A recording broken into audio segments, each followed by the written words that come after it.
What is going on, guys? Welcome back to Clash of Cosmos, episode 24. I promised a very special guest 2 weeks ago, and we have a very, very special guest today. Shitpost, welcome. Welcome to the Cosmos universe. Hello. Hi. How's it going? I'm very happy to be here. We're happy to have you. As always, Dari and Andrew are here today. Before we get into today's episode, I have to self-plug us. I don't do it enough. We are on the road to 100 subscribers, so I'm doing it now. Follow us on socials and all this shit. But let's jump into it. Dude, The 100 legend. during the worst season ever is pretty good. If we can get to it, I'll make like I 10 won't. figures. I won't say. Is this statistically the worst season ever? Is it? Is it? Yeah. In MLS, it is. Dude, not if the League's Cup has anything to say about it. No. We're back. That has nothing to do with it. Four or number one technically. So because you are the special guest, and I'm gonna let Andrew kind of run with all the questions he's got. I know that he's got a ton, but I kind of want to just hear your story, how you got into the scene. Obviously, content creation for the Galaxy and the way that you do it and the facet that you do it is something that we spread around ourselves all the time, and it's fucking hilarious and we love it. So I kind of want to hear what your inspirations are, how you got into it, and what drives you to continue to post on all stuff. So the floor is yours. Man, you don't know how long I've been waiting to get asked that question. No one like the main reason I feel like I started this whole thing. I've always been a Galaxy fan. There was like a little drought between like maybe like the 2015 season, like 2019, like when I was in high school. I didn't really follow them too much. I go to a couple games and this and that, but nowhere near the level as I did like post Chicharito's arrival. The same reason why I became a Real Madrid fan, the same reason I became a Manchester United fan. I had to follow my boy over there. So he brought me back to the Galaxy, and he had that shit first season, but that second one, dude, oh, so beautiful. But the reason I started the page specifically, just kind of came from like a general unsatisfactory feeling towards like the other memes that I was kind of seeing online about Galaxy. I don't necessarily do anything original, so to say. I feel like my whole thing is I just like to recreate my algorithm and like all the shit and like all the rot that I see. And I just like to, put a little spin on it. Like, I think maybe I'm kind of biting into like the whole like 2010s, like 2020s, like nostalgia where you just mash two things that you like together and everyone's just like, whoa, I love that, right? Like, let's throw some more multiverse shit in there, so I kind of feel like that's what I kind of wanted to do. It started off with like, if you go to my very first post, it's very, very amateur, it's very Facebooky, it's very like, oh yeah, like my coworker's gonna love this one, like absolutely. And it actually wasn't until my now girlfriend convinced me.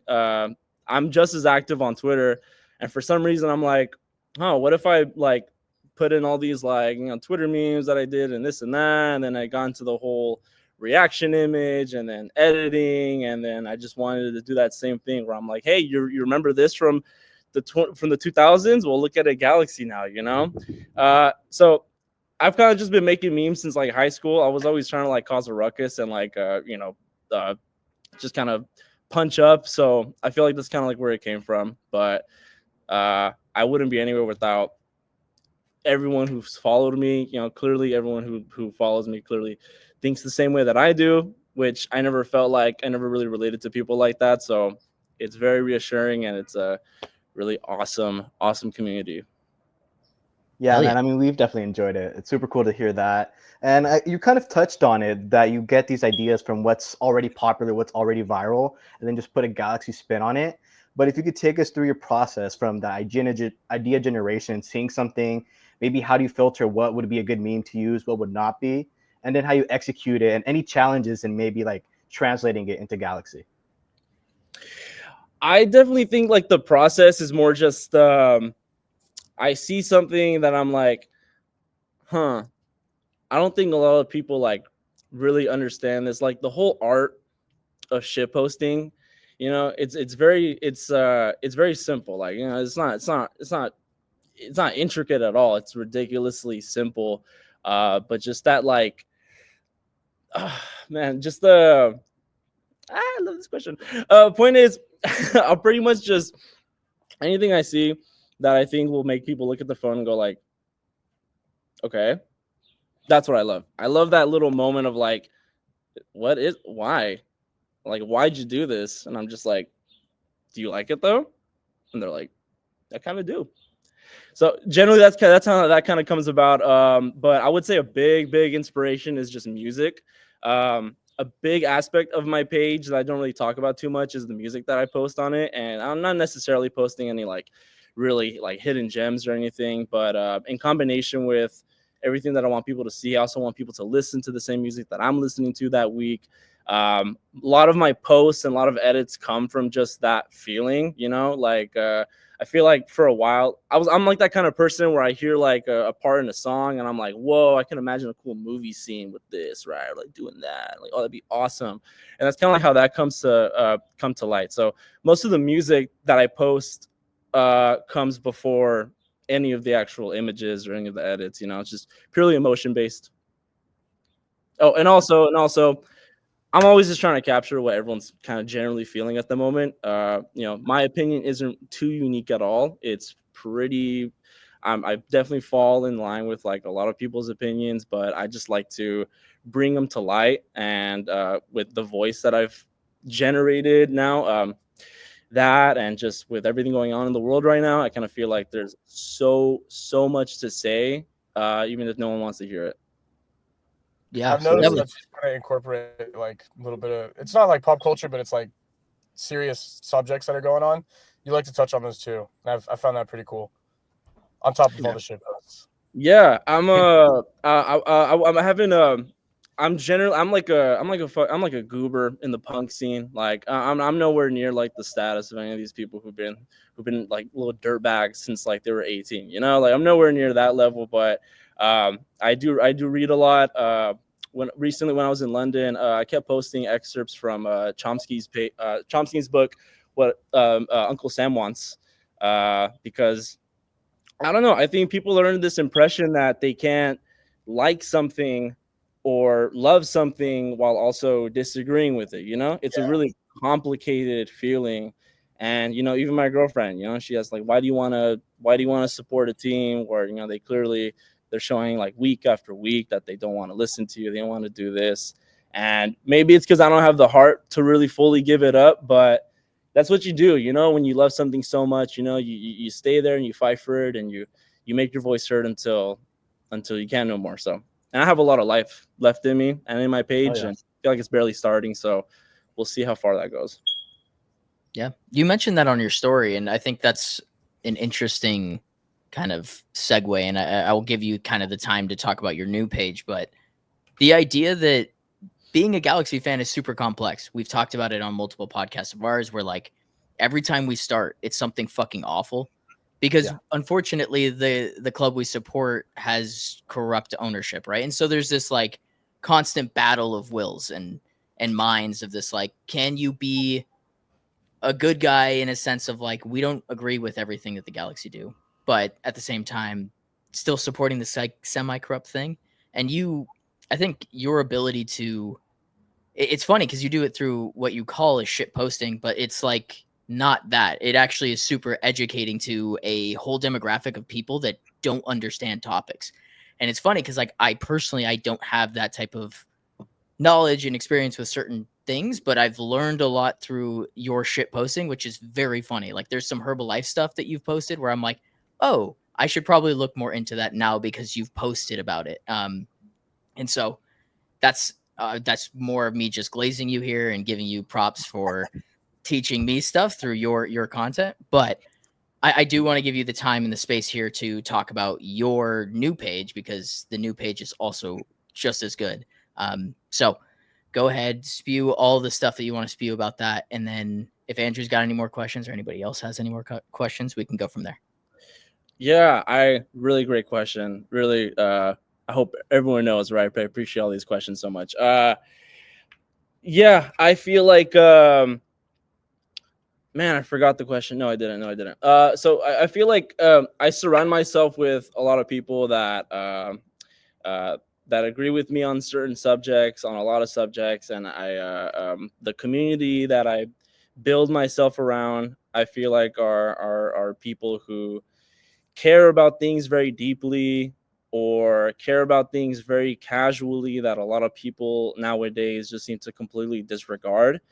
You know, all this stuff about Herbalife, you know, these are things that in this administration that we live in, right? It's all about information. You know, everyone gets everything now so quick, and everybody gets everything instantaneously. Almost no one has to really look hard or work hard to get the things that they want. There's so much instant dopamine and so much stuff happening to cover up a lot of things. So it's easy for these things to kind of fall into the, into the weeds. So I kind of felt like it was something that I felt very passionate about in the moment. I actually had an interaction. I was in London. A guy walked up to me. I was wearing my Beckham jersey from 2008. One of my favorite jerseys from that year. Oh my God, I think it was 2008. It has to be that one, or either 2012. Now I'm mistaking it. But he walks up to me from behind. He's like, "Hey, nice jersey." I'm like, "Oh, hey." I turn to face him. He's like, "Yeah, is that Herbalife?"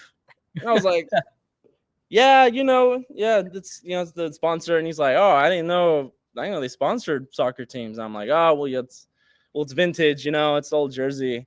And he said, "Well, good for you, I guess." And he walked away. Wow. And that, oh my God. And that was so upsetting because here I was thinking I was going to have a beautiful conversation with this guy about David Beckham and this and that. I'm in London, for God fucking sakes. And it's that same thing that happens. I don't know if you guys ever have that experience where you wear your jersey out in public and the first thing people notice is that a Herbalife jersey? What is that? And I have to go into the whole thing. Oh, So that like Sorry, Dari, you cut out there. What'd you say?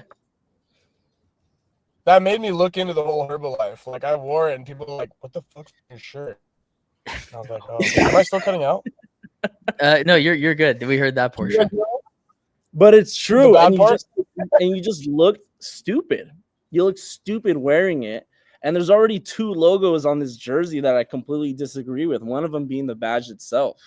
So it's really difficult having to manage that, which I'm glad you mentioned it. I used to heat press shirts in high school for a bit.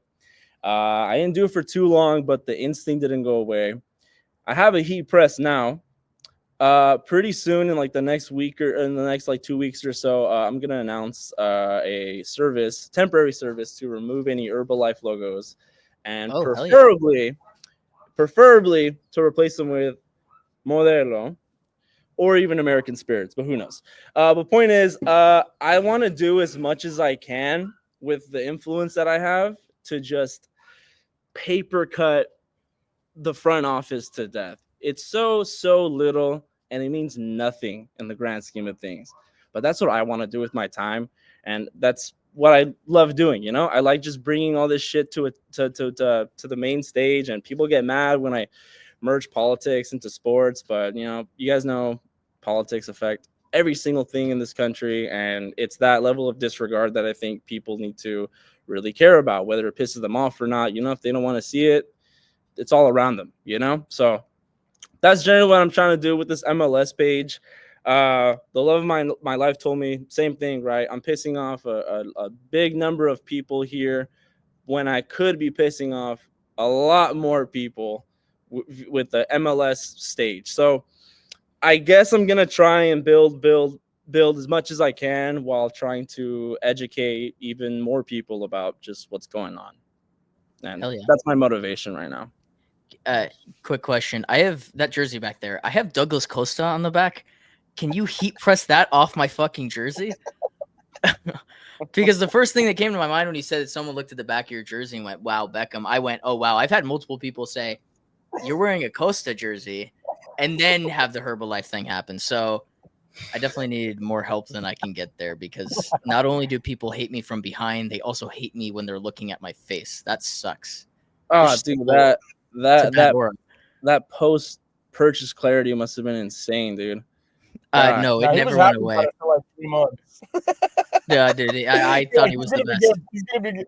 Dude, it was literally No, that Seattle game. We were like, if he scores today, I'll buy his jersey, and it was like his. and one then he good scored, game. and You know, hey, Costa was a very inconsistently magical player. Like you can't disregard those moments where The you streets get will out never of your forget fucking the. seat. Oh shit, he's doing something. That assist to not assist, but that pass to Tyler Boyd, Rose Bowl, beautiful. Beautiful. The streets will any never man- forget arrest warrant Costa. I was gonna say, any man that can put his football in front of his family outside of Forsberg is Exactly. a fan of So yeah, Oh, I love it. I love it. Way better than Giroud ever was. yeah. Well, Giroud sucked. 100%. Giroud sucks. That's not even a hot take. I'd much rather have Mr. Doug on the the back most of all my cold jerseys. take in the world is Giroud sucks. Cool. Andrew, you got any more questions? Dari, anybody want to field here? I definitely do want to talk a little bit more about, like, I feel like everything you just said is very, very punk rock. I feel like that's the essence of what punk rock is. It's doing what you can to build a community and using that community to break down these, these massive institutions that are holding down that same community. So in that punk rock spirit, you mentioned that the music is a big, part of your post, that it comes even before the meme itself. I'd love to hear about some of your favorite artists right now, maybe bands or groups that have inspired you in terms of the music creation or just your ideology, because I definitely agree that this is something that the more it spreads, the better for all of us, in general.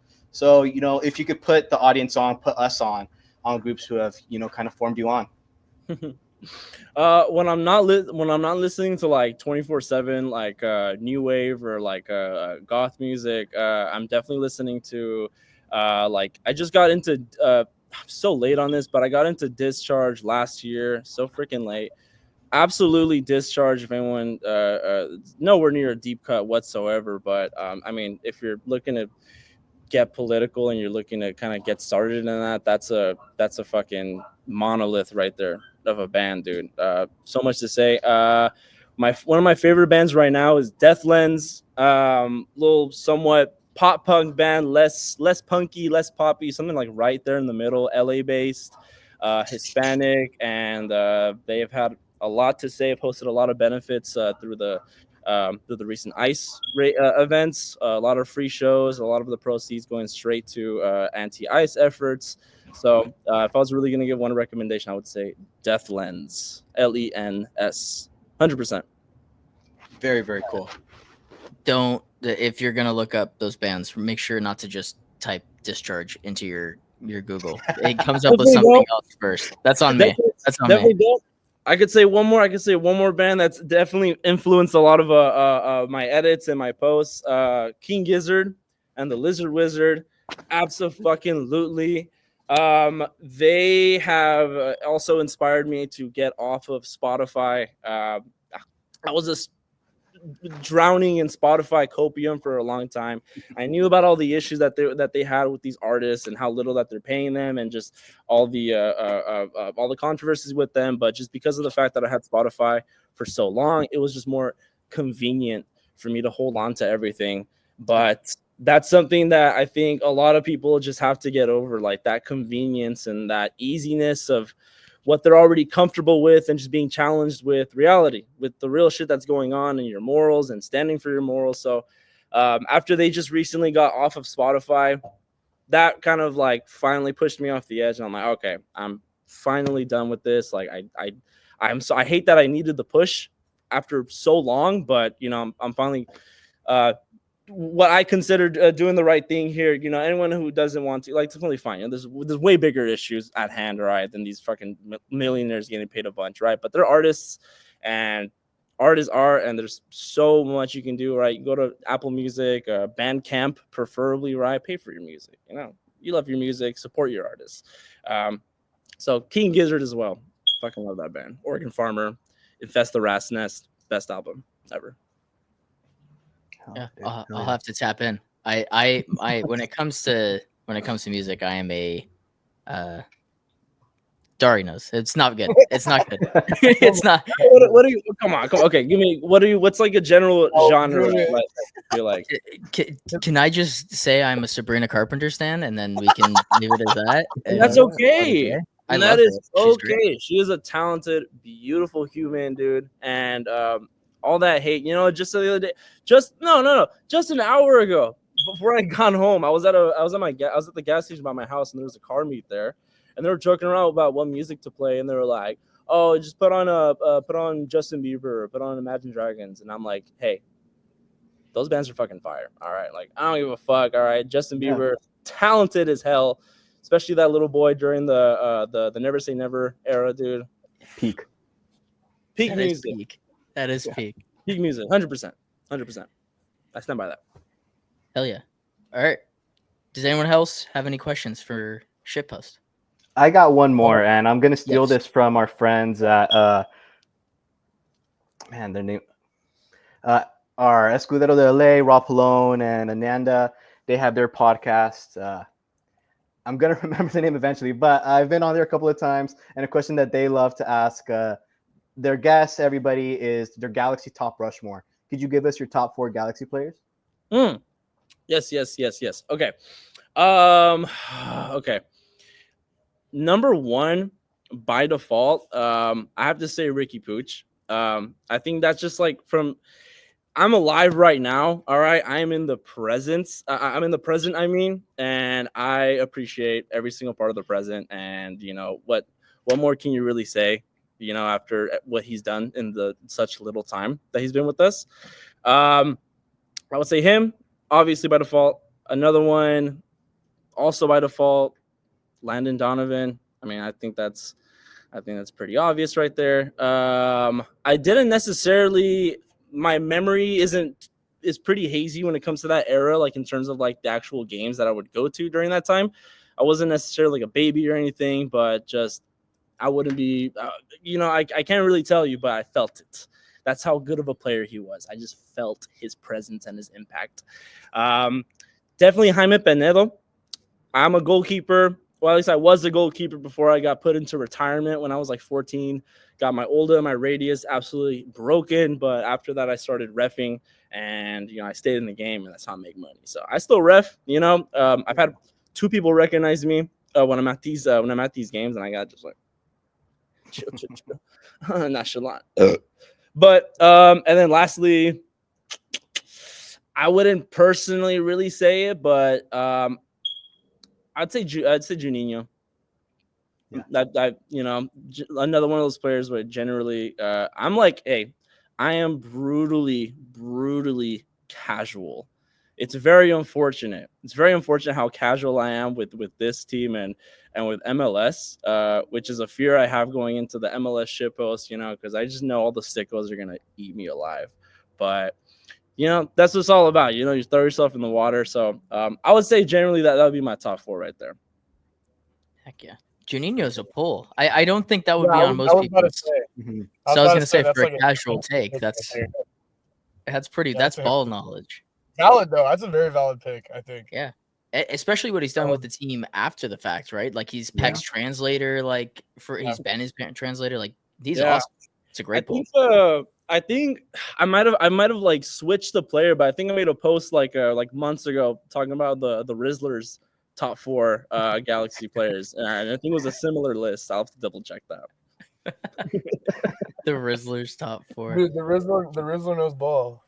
Yeah, he does. I hope we keep the Rizzler with us for a long time. Like I hope he ends up like Baby Brent, but cool, In 5 years, when you'd be like, why are we still talking about this guy? I'm like, he's still cool though. How can we not? He's gonna be hosting the Tonight Show while we're done. He's gonna be co-hosting Hot Ones. Dude, I don't know. I saw one of those Creed edits, and it was him pulling gloves out of his pocket, and it just turned to OJ Simpson. So like, I'm totally invested in the kid. Like, it was absurd. I'll have to send it to you guys after because I saved it because I thought it was very funny. You can't fake influence, bro. You can't. Use the Don. Rizzler, OJ, they're like on the same level of famous now. Who knew? You taking prime Rizzler, prime OJ. That's terrible. All right, I'm gonna segue before I get myself in trouble. We won, and we advanced. So I can't believe it. I think this season has sucked balls, but we're in this spot where we have a chance to get CONCACAF Champions Cup spots. Look, our run to this knockout phase was relatively easy. Santos is not a very good team. We kicked the dog shit out of them. TJ is also not a very good team. But honestly, like none of the Liga MX sides have looked great, except for the ones that we're about to go up and face. So let's break this one down. Let's get into the game. I don't Shitpost. Did you watch the game? Did you get any feel from it? Where were you at with that? It was a late one. Yes. That was one of those games that I like half hate watched. You know, I would turn it on, be like, nah, I can't watch this. Turn it back on, 1 goal. I'm like, okay, let me check back. Turn it back on, another goal. So pretty unstatic kind of a watch, but I think we can all agree, Mauricio Cuevas grown significantly as a player. Did he start the game yesterday? He did start. Yeah, he did. Beautiful. And you know, and we saw last season his impact just off the bench. It's not a surprise the level that he's at right now. You know, I feel like him and I always imagine him and Sergio kind of being at the same level, somewhat like at this point of the season. But I haven't fallen for any of the Sergio propaganda. You know, I didn't really think he's played that well this season at all. So it's nice to see Cuevas. You know, another local, you know, make a name for himself this season. Really good. Yeah. We are right back FC. If there's one thing that we do fucking well, it's just produce right backs like it's nobody's business. Seriously. You can go back in time. Like I honestly I can't believe the crop that we have right now. Like Harbor Miller, this kid, and I'm calling him kid like he's not like the exact same age. But and then you got Yamane, who like the fact that we can get into it. From here on out, like I think that he should start, and I it's agree. not really much of a question for me anymore. Yeah. Well, I think it kind of depends on the personnel we're playing against. I think there are definitely games in the future where Yamane will make more sense, but right now it's just he's electric going for everything we were doing, and I don't understand why they didn't just put they just the whole game were letting that whole side open, and he was just tearing them apart. Yeah. Well, that's what we're always kind of seeing. You know, we're seeing like these random changes that immediately bite us in the ass. You know, like those. It's pretty apparent. Like anytime Zenka's on the field and Garces is off. But then same thing when it's vice versa. You know, it's really inconsistent. It's really hard. I feel like to predict our defensive style, but great attacking defense, 100%. Heck yeah, Andrew. That was a 12 o'clock game for you. That was fucking late, dog. Yeah. I'm surprised that, I mean, you get to watch me go schizo in the group chat every single time we play. So I hope that is at least worth the time for you staying up. But what did you get from the match? What were your feelings on it? Cuevas shine more? Did you see anything else that you liked? Yeah, absolutely. I feel like tactically, we definitely righted our wrongs from what we did against Cruz Azul. Starting just the first half is, I think, the perfect encapsulation of it. Starting with the goal in literally the first minute, first attack from Mauricio Cuevas, who comes in, and then him just dominating. He had 4 or 5 more crosses in the same way within like 20 minutes before Nascimento got another goal, and he got a second assist. So massive there, but that comes from playing with the back 4. Against Cruz Azul, we had that back 5 with Peck for some unknown reason playing as a right wing back. I'll never understand that, putting Peck in defense. But you saw the difference in those 2 games. First half against Cruz Azul, we're confused, trying to find our footing, trying to understand what it is we're doing, and suffering because of it. That's not how you go out in what is essentially a must-win game, by trying to learn on the clock. We've never really played that formation with that personnel, especially not Peck in that deep role. So I don't know why we did it. That's something you do like in preseason, and I don't know. Just very, very bad. Contrast that to this game. We score immediately, and we just keep on dominating. Even when Santos had 11 players on the pitch, it was all Galaxy the whole time. The game was sentenced 3-0 when there were still 10 players, 10 players, I guess 11 players on the pitch.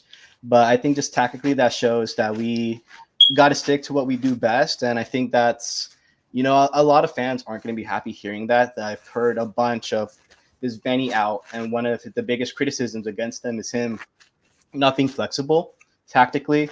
But I feel like he has been. He's shown that, especially this season, trying to improvise without Ricky Puig. We've seen a lot of different formations, lots of different variations in personnel. Diego Fagundes, I think, is a great example. He started the season as a left forward, essentially, as a winger. Now he's in this kind of an 8 role, deep lying, spraying things around. We see Soria, who I feel like has improved leaps and bounds this season from the start of this year. He was in that double pivot with Sanabria when he was still learning. Things just weren't going well. There was like 2 negatives there. And now we see Soria looking, I feel, a lot more confident than ever. This year, at least, really, really solid. He's not a flashy player. He's not someone who's going to get you assists. He's not someone who's going to really stand out on a stat sheet. So I understand a lot of the Surreal criticism, but I feel like he's been really, really solid in this past month or so. So I feel like we're seeing Vanney like understanding his team, understanding the formation a lot more, and we see the players understanding their roles in it and how to execute it a lot more. And that goes to show this form. We have 1 loss, I think, in the last 6-7 games.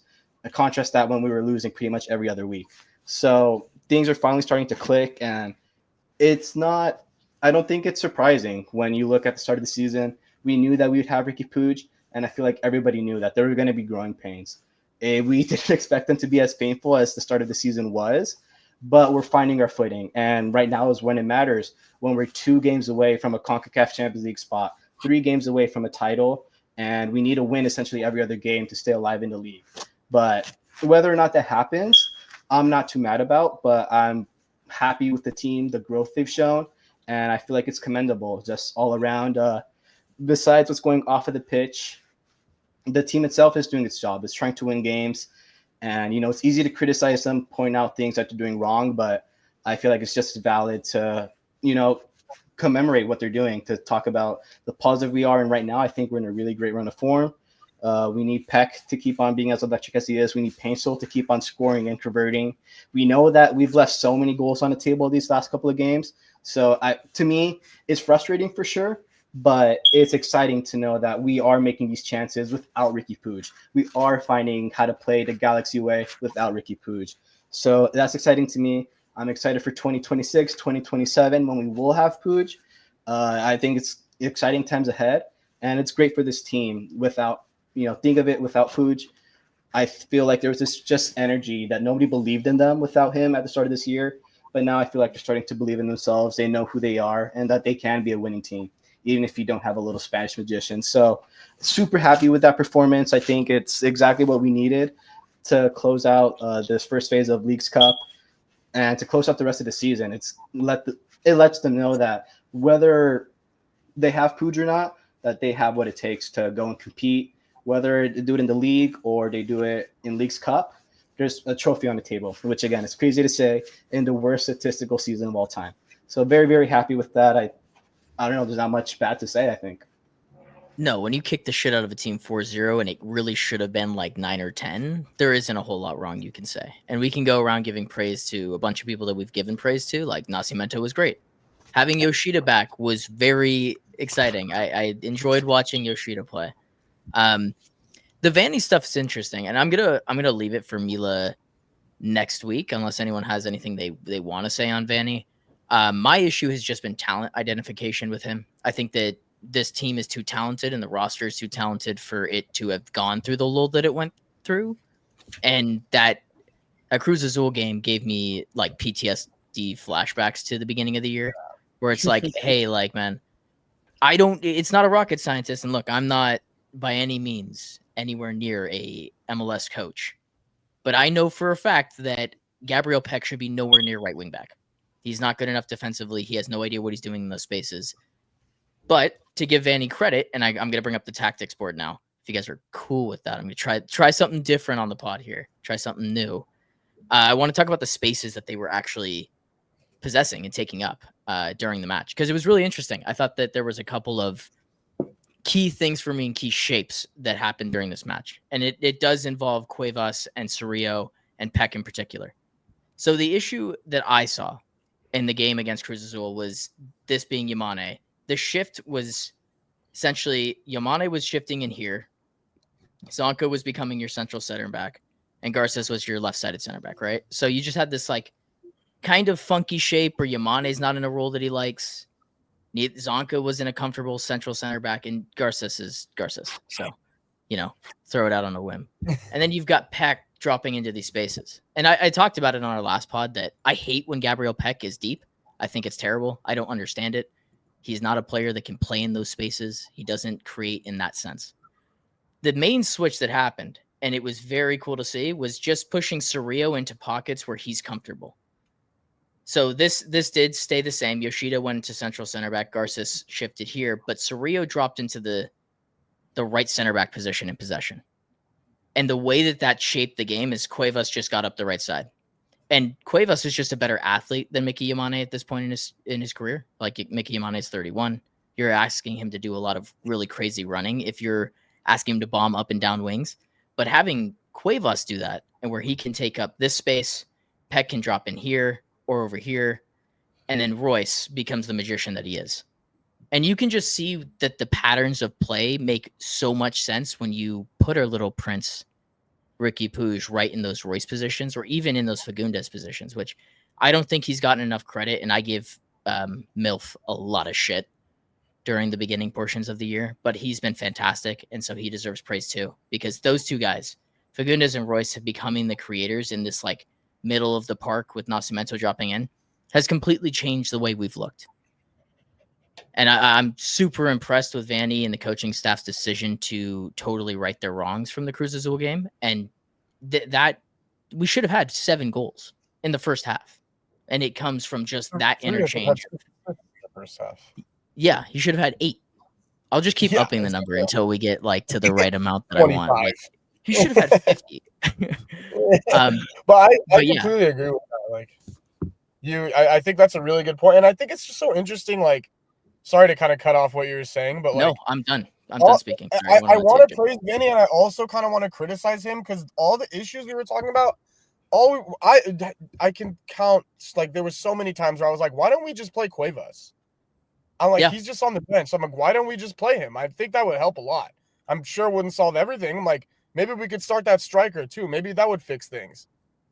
What 2 players are we playing more now? And how many games have we won since we started playing those guys?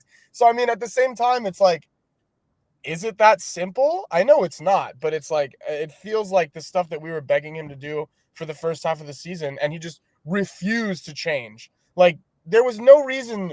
It's not like Ramirez was doing anything to keep Nascimento on the bench for that long. I understand maybe protecting younger players, but like, it got to the point where there was nothing else to do, and I feel like it just got to the point where he was like, all right, fuck it, let's try this, and it worked. So I don't know. It's a mixed bag for me, but I think that was a really good point you made on our tactics, and it was night and day. It felt like last season when we'd overload Peck and Paintsill, all that space that they were getting, it kind of opened up that same kind of overload. Yeah, Mickey Yamane is a better player on the ball than Cuevas. I'm not going to debate that. Like, I just think that he is in terms of interchange and interplay. But when you're talking about attacking output, Cuevas is just a clearly better talent. He's way better at putting in the ball. He's quicker to make those decisions, which is, I think, the reason that Vanney has gone to Cuevas here, which is like, he's not afraid to just whip in across and see what happens. And the Galaxy have been so goal hungry and like needing of just that like instant spark and directness that Cuevas that's why I think he has to start, is because he's constantly just bombarding defenses with just either a simple ball or the cross that is just killer. Like the 2 assists that he's had from that right wing where he's just whipped it in and it's been like Nascimento or someone just getting on the end of it. Like, it just needs a touch. He puts it in the most perfect area. This game, the past one that we just saw, it felt just like that magic moment last season, where it felt like every single one of our runs were completely playing as well as they should, where we're catching these defenses behind them at just the right moment and then crossing in and just smashing it. Like, it was beautiful. It was very nostalgic. And, I'm glad you guys have like an understanding of Vanney ball. I feel like the players just got an understanding of it too, this like later half of the season. I wasn't necessarily the most happy when the Vanney extension happened, but I also wouldn't ask for anything else, I fall under the opinion that do whatever Ricky Pooch wants. You know, satisfy your best guy, satisfy your engine, feed your engine, and I feel like it's slowly paying off. You know, we might not get, you know, I don't think the season's necessarily over. You know, I won't just throw in the towel just yet, but I think, yeah, I think the Leagues Cup might be the chance to still, you know, continue this so-called dynasty that we have, you know, with this like Vanney Pooch era. So I'm happy to see how far we go here. I hope the last few days of this season are really exciting, and I don't know. What do you is there like what are the latest thoughts on Pooch's return? Like any sort of time frame on that? Said It late sounds September, right? it's September is like the month that was thrown around. I think Yeah. if you get this team in a position where I think the final we talked about is at the end of this month, I've just got this weird feeling that you don't put Ricky Pooch on the Leagues Cup roster, and you don't put him there unless there's a chance that he plays. And I think if the team gets to the they're final, lying a little bit about his return. You get to a final, man, Ricky Pooch is playing. Like, you think you're going to keep that type of competitor off? And maybe it will be at a point where we're like, maybe you need to save him from himself. But is there anything more exciting than that? There's not. That sounds really cinematic. That sounds very exciting. But if the Galaxy's telling me one thing is that they're gonna find a way to disappoint me at any moment. Right. So even if we're doing good, you know, it's that you can't have everything. You know, we can't have our cake and eat it too. So I think I'm a bit worried about him coming back. Rush too. I don't want this big risks with him re-tearing it. Now, I think he should still look. I think this season we should completely take advantage of the fact that these games are still these are still full matches, right? These are still competitive matches, even if we're not even in the race for playoffs anymore. These aren't the attitude here and preseason games, obviously completely different. I think if you can get Pooch on the field as early as you can, 100%, especially if we're not even in the race to make playoffs anymore, that's like the perfect amount of pressure and you know, leniency and just calmness that we can give him, so that come next season, that's when he starts. Not oh, he's gonna get a feeling of it next season. It's like, no, next season we're back on track. You know, we're gonna win the home opener. We're gonna set the tone for the rest of the season, and that's how I feel like it's gonna play off. And I think that might be the best way to go about it. But who knows?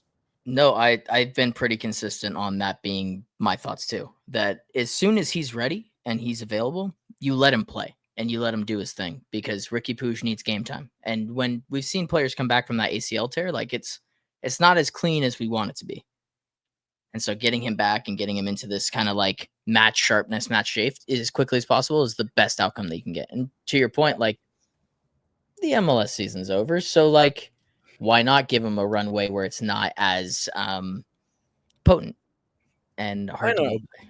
Yeah, I mean, you see him playing ping pong and doing like samba dances on his story, and you're like, oh my god, he's back, right? But completely different when he's on the pitch, you know. So I definitely think that return's gonna be pretty late, but I think it's gonna come at also just the right moment to where it's gonna boost his morale and his confidence in his body. I just went through when I was in London, I went through my back pretty much exploded when I like fell off of a Lime bike.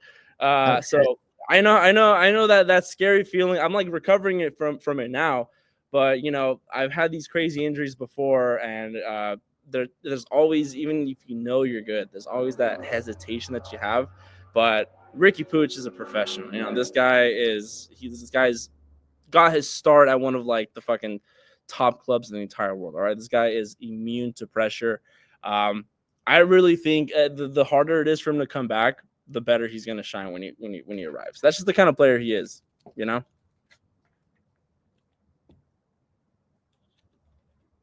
Sorry, I'm muted. I was fixing my fucking camera. It happens way too often. If these guys know it, they know it. I was saying that he's very pretty and he is our prince, but you're right. Getting him that runway, giving him the space to be himself is the way that it should be. Your post the other day resonated with me a lot. You were like, what the fuck is he doing? And I was like, yeah. What the fuck is he doing? Yeah. Andrew, my friend, I am going to start this conversation out with you because it's been the talk of the town, and I got into it with a Liverpool fan on our TikTok because I think it's crap. But I want to hear your opinion, and if anyone disagrees, that's totally fine. I'm here to debate anybody on it. Sanabria has been in this kind of weird position, and he's not starting. We paid a good amount of money for him, and he hasn't necessarily hit the ground running as a Galaxy player. But I think the conversation about him being the issue or him being the problem has swung in the wrong way too quickly here for me. Mhm. So, Andrew, I want you to share your thoughts, and then we can kind of go from there. Great Yeah, question. for me, like I just maintain what I've been saying all season. 3, maybe 4 games into the year, I wrote an article about Sanabria, about Elijah Wander, Nascimento. We had just signed this really interesting crop of young talent, and that was in the period of time when we were seeing players like Harbour Miller, uh, just these youngsters get a lot of more minutes in the Galaxy 11, and I loved that. But the real thesis of that is that we are preparing a young core who's going to help us get established in 26, 27. I don't think the expectation for them is to perform too highly or much at all in this year. In a case like Elijah Winders, we can tell they're not ready. But I think in the minds of Vanney, in the minds of Kuntz, that's just fine. These are investment pieces. And I like what I said at the end of it. The plan for these guys is to get the 7th in 27. That's when we still have one more year of Gregg Vanney after that. That's the end of Ricky Puig's current contract. But it's really, if you look at the FO and the decisions they've made, it's to prepare us for that. It to me is just it's scripted. That's exactly what they're trying to do. So take them for their word. These guys aren't going to be superstars. I think the hope of Sanabria is that he would contribute a little bit more than maybe he has been. But there's just been a lot going his way. I hate to be the guy to make excuses for players. At the end of the day, they're professionals making a ton of money. They should be able to perform at this level. But he's 21 years old. He broke his collarbone like 2-3 games into the season. He was out for months for that. And besides that, there's just a regular learning curve of not just learning Gregg Vanney's play style, which isn't easy. He's a big tactico. He has very strict expectations for his players. But there's the whole getting used to a new country. He's a young man who just moved from Uruguay, alone from his family for the very first time. And, it's hard, especially in a place like LA. This is a massive city to come to. It's not like you're going to Ohio or something like that, where it's a small town. You can maybe find your feet a little bit easier. There's just a lot going on here in LA. So there's just all of these other things. And on top of that, you had a massive injury. On top of that, you add your team having the worst season of all time. And you have fans boycotting all this other stuff outside of the pitch. It weighs on you. But that's just the reality of a footballer. You have to try to overcome that. And I feel like the minutes he got in this game against Santos was a nice little pick-me-up for him. He should have had a goal, got it stolen off of the backside of Nascimento, but I loved seeing him just in the box, up the pitch, really making those like line-breaking runs as an 8.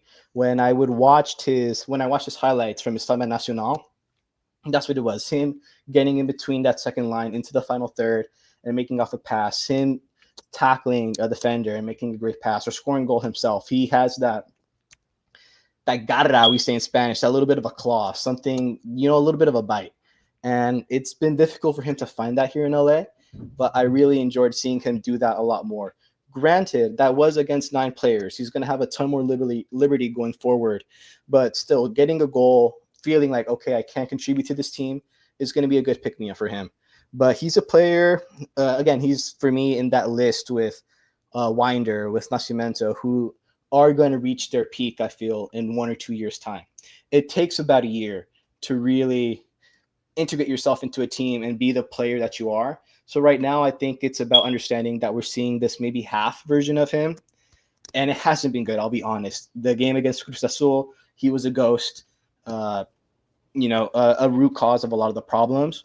But I think it's just about learning how to use him rather than having him be a second pivot alongside Cerrillo. Let Cerrillo just be that almost center back and go ahead and have Sanabria do a little bit more of the offensive work, just being, a cannonball, essentially a wrecking ball up there. So I think the key with Sanabria, again, is just have patience with him. He is a player who I think is going to come good, and the Sanabria haters are going to be quiet in about a year or so. But right now it's peak, Sanabria hate season. He's just a young player who hasn't had the time to flourish, and people are jumping on him for that, not thinking of all the other stuff going on. So I am going to admit a lot of his performances have been pretty dookie. Like you see him in the starting lineup, you get a little bit shaky, a little bit nervous. But that's because of everything else going on, him not necessarily having the best situation around him. If you want players to succeed, I feel like this player would look a lot better in the 2024 LA Galaxy than he would in the 25 Galaxy side. I was literally about to say the same thing. So it's about the context, it's about everything else going on. My stock on him is high, but go ahead and invest now, buy low, and you'll be able to tell everybody in a year or two that you were right. Buy Sanabria coin. I agree with you wholeheartedly. I think a lot of people going off of Vanney's or not off of Kuntz's first season at GM expected everything he touched to be gold as well. And I think they expected him to be like a like for like Delgado switch. That's just not the type of player he is. I mean, he's a great player. He clearly doesn't have the type of passing range that Delgado had. We got to use him differently, and he's got time. I think this season's a big learning curve for him. I think if he sticks it out and wants to fight for his spot here, I think he'll be a great player for us. Because you could see the positives in his game. There are negatives, obviously, and he's not playing the best, but you could see those positives there. As mellow as his performance has been, I haven't necessarily seen too much critical analysis of him, simply because and the same reason why I'm not even too familiar on like what to even think about him is just he doesn't really make any noise. And 100% everything Andrew said. I love that you brought up just the fact that he's coming from Uruguay.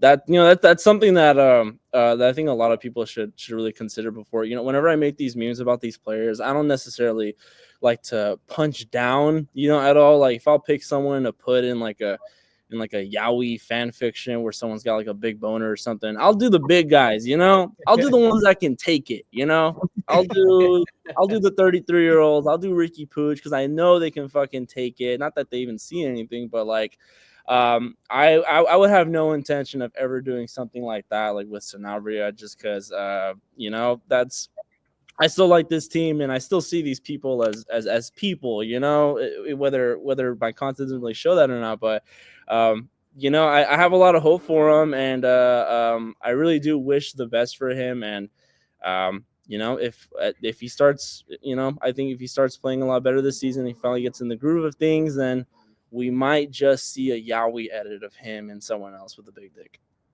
I think you can earn it. That's the greatest honor you can get. Hell yeah! You guys have taken give him the yaoi door. It's crazy. I'll end my thoughts on this because if you want to see it, you can go into the comment sections of me fighting with somebody about it. But Mark Delgado played 300. Me and the Wirtz fan. So yeah, shout Florian out to Wirtz. Yeah, shout out to him. Shout out to him. Like he made me bought this. Mark Delgado had 331 appearances for Gregg Vanney. I don't think people understand how important that role and how vital it was to all of his systems. That's fucking difficult. He's an unk compared to Sanabria. That's such a difficult thing. 331 appearances? So some fucking dudes don't get that in their entire career. Like we're talking about one guy, and to lose that piece and Sanabria have to just immediately understand it. That's fucking lunacy. That's lunacy. Yeah. I am so happy that Delgado went to LAFC. Like truly so happy.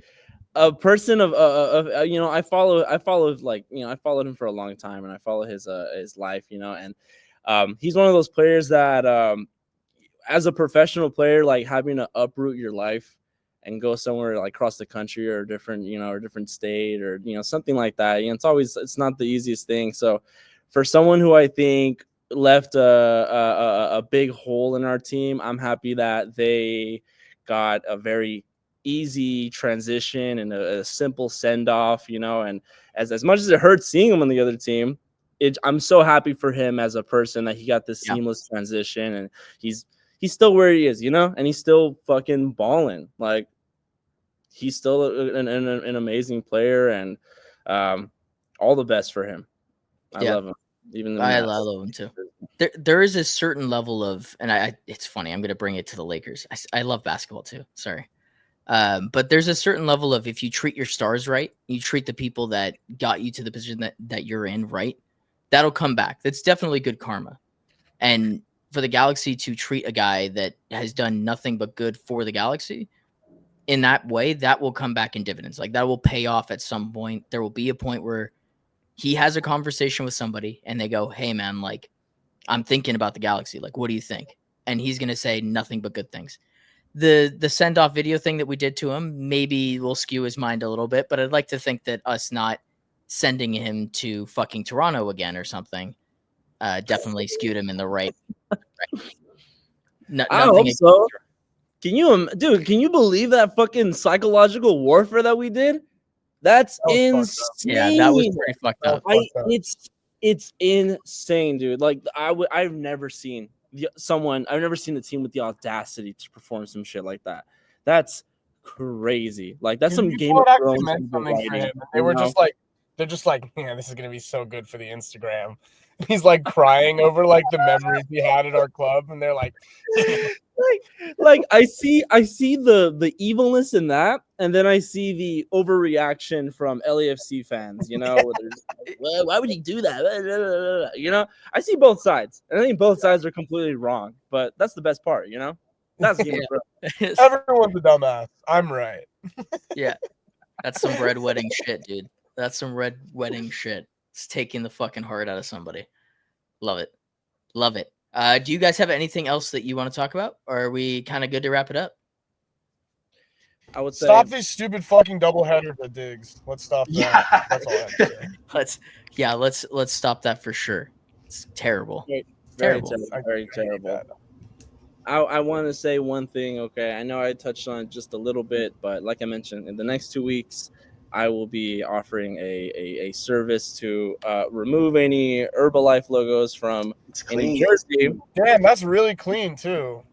The first, absolutely. Oh, after the first wash, it's completely gone. So, generally, I will be posting. I'm gonna do a whole thing about it. I'm gonna make sure this shit doesn't just fall into the ocean. But I want the first couple. What I'm gonna be offering is gonna be the first 50 jerseys. It's only gonna be 50.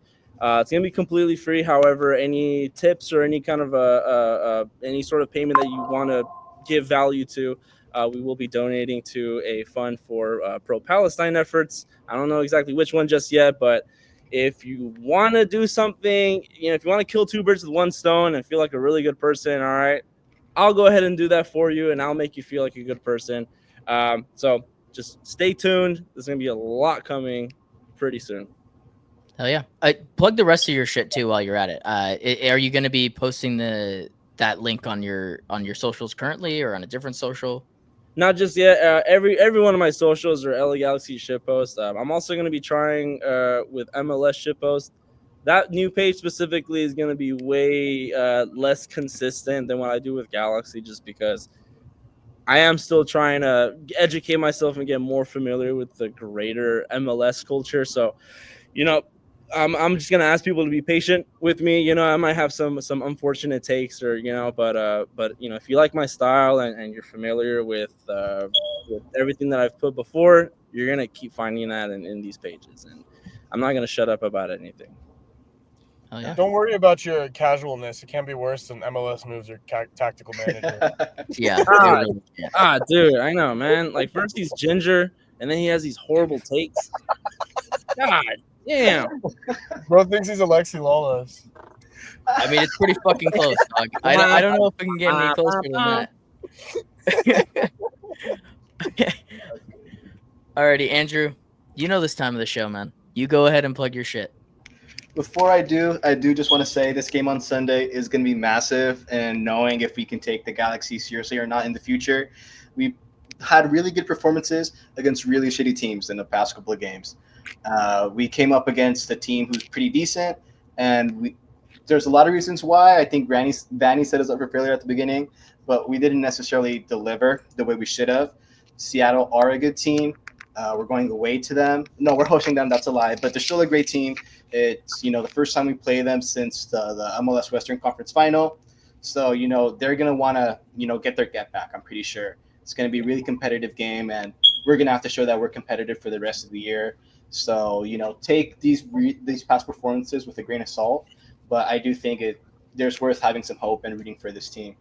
But, yeah, I mean, that should do it. If you want to follow us along and as we cover it, you can follow me on Twitter at NGFAndrew on the screen, Instagram at Nuestra Galaxia Futbolera, and you can find out all of our articles on Los Angeles Sports Nation. Just dropped a new one like 4 a.m. today, right after the game. Definitely check it out, recap of Leagues Cup, everything that's on the line. We will be covering this game on Sunday, so keep an eye out for that. But, free articles there. We try to do our best to put some honest, really thought out coverage. So definitely check it out if you want to, find out more about the Galaxy this year. And if we do get the 7 and 27, remember that I coined that. And I will be watching. I will be watching. Hell yeah. This has been one of the coolest episodes, I think, ever. I love the community that we're starting to grow here with the Galaxy. Yeah, obviously, fun. You two are some of the biggest creators in the space, and I think genuinely make the best content in the space. Me and Dari are just two fucking. Oh, you weren't talking about me? Oh, you're talking about. Sorry, Dari. Sorry, Dari. No. Me and Dari just jerk each other off. DJs, that's different. But I love glazing good Galaxy content. So I'm so happy that Shitpost you came on today, Andrew. I love you, and I know you love being on the spot. At least I hope. But from myself, Shitpost, Darius, and Mr. NGF Andrew, we have been Clash of Cosmos. This has been episode 24, and we will see you guys in the next one. Ballet, Highland champion. They're going to go alone. Still back. What a goal. It's 6. They just cannot stop scoring. The volley from Vanney. Yes. San Jose carved open with a world-class pass from Ricky Pooch. Glittering Galaxy, and Landon Donovan is the match winner.